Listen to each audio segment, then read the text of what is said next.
या श्रावण महिन्यातील दुर्गाष्टमी आहे, तर सर्व महिलांनी ही एक सेवा करायची आहे। चला तर मग आपण बघूयात की कोणती सेवा आहे। दुर्गाष्टमी म्हटल्याच्या नंतर बहुतांश जणांनी एक तरी सावासीन उद्या जेवू घालायची आहे। एक मुलगी जेवू घाला, काही हरकत नाही। आणि त्यानंतर तुम्हाला उद्या एक कुंकुमार्चनचा कार्यक्रम करायचा आहे।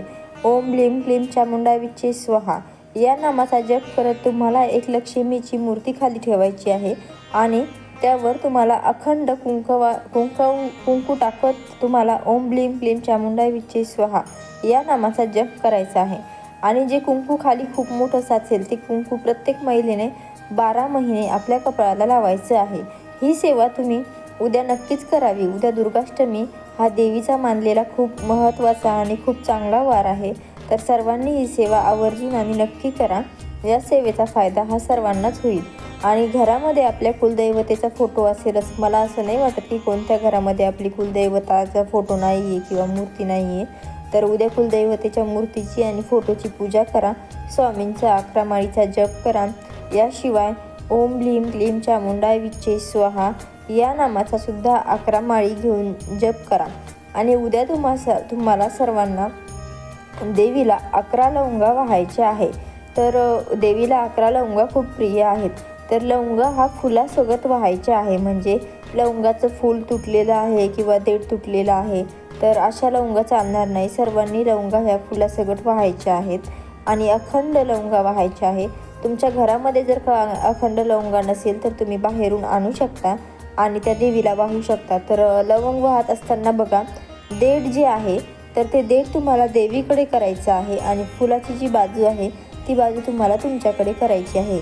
एक लवंग वाहत असताना तुम्हाला परत ओम लीम क्लीम चामुंडा विच्चे स्वाहा याच नामाचा जप करायचा आहे आणि देवीला एक लवंग वाहायची आहे।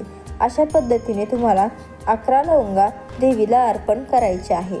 जेव्हा तुमच्या त्या लवंगा वाहन झाल्यात तेव्हा तुम्हाला दुसऱ्या दिवशी त्या लवंगा घरातील प्रत्येकाने एक एक खायची आहे।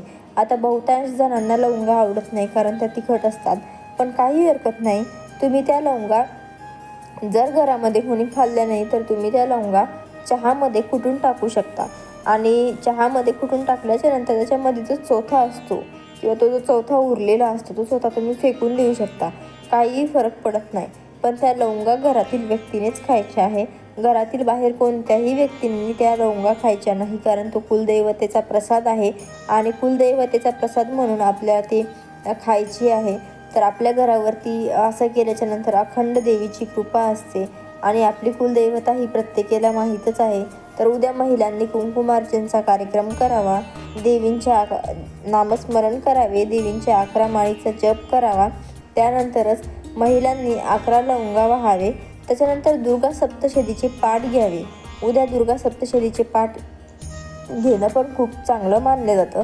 हे पाठ तुम्ही सकाळ, दुपार, संध्याकाळ या कोणत्याही काळामध्ये घेऊ शकता आणि याला काहीही वेळ नाही। जसं की आपण गुरुचरित्र, नवनाथ पारायण हे 12 ते 12:30च्या वेळेमध्ये घेऊ शकत नाही, कारण दत्तगुरू हे भिक्षा मागायला जातात। पण इथे असं काही नाही आहे, इथे तुम्ही त्या दुर्गा सप्तशतीचे पाठ घेऊ शकता। तर अशा पद्धतीने तुम्ही श्रावण महिन्यातील दुर्गाष्टमी साजरी करावी। श्री स्वामी समर्थ।